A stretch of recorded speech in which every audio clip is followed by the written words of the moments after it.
Hello everyone! Mel's Cuisine is back. Halika kayo, magluto ulit tayo guys. Ako ay magsabaw ng tiyan ng salmon. Tiyan ng salmon guys. Ito ang aking mga ingredients. Of course, yung aking tiyan ng salmon guys, ito. Ayan, may nagbigay sa akin. Naglimo sa akin ng tiyan ng salmon.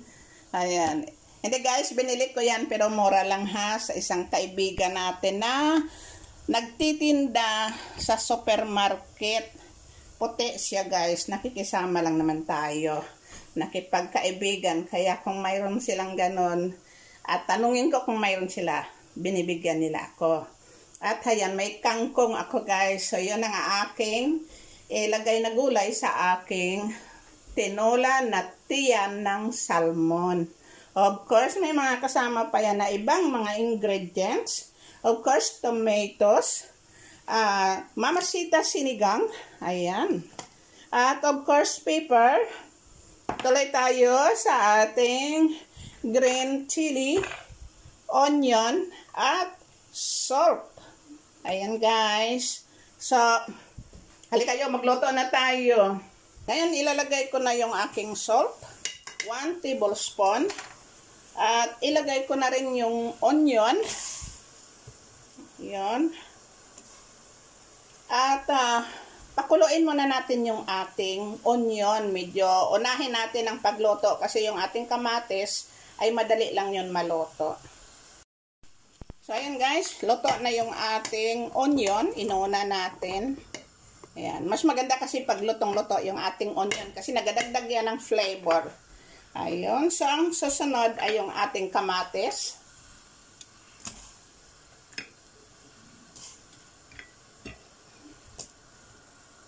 At ilagay ko na rin yung aking mamasita sinigang. Para maluto ng maigi at paglutong-luto yung ating sinigang mamasita. Ayan. Pangpaasim natin guys, ayun. At ngayon, isunod na natin yung ating salmon. Okay lang yan, sabay sila lahat maluto.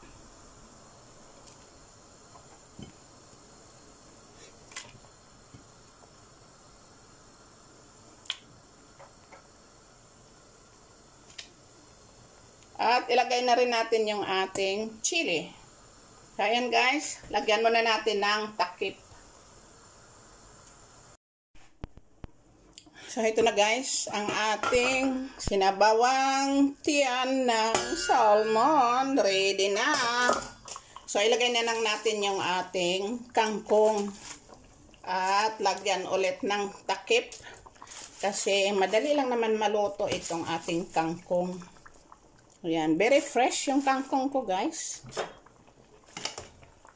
Basta nagalukwat siya, maraming nakikita sa labas na pwedeng kainin. Mga fresh na vegetables. Tingnan ninyo guys, puno na naman yung kasarol ko ng aking gulay. Maraming green ito guys. Ang importante dito ay mayroon tayong gulay. So, lagyan muna natin ng takip ito. Para madaling maluto.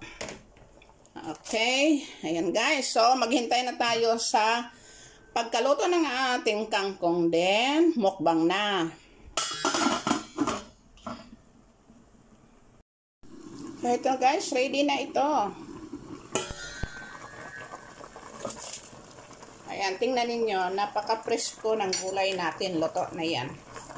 Hindi naman natin kailangan nalutuin din ng husto.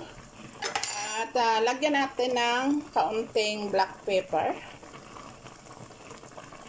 Okay. So, ayan. Ang ating tinola na tiyan ng salmon. Sarap.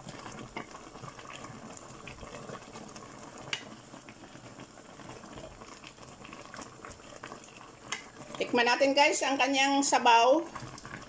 I'm sure na masarap ito.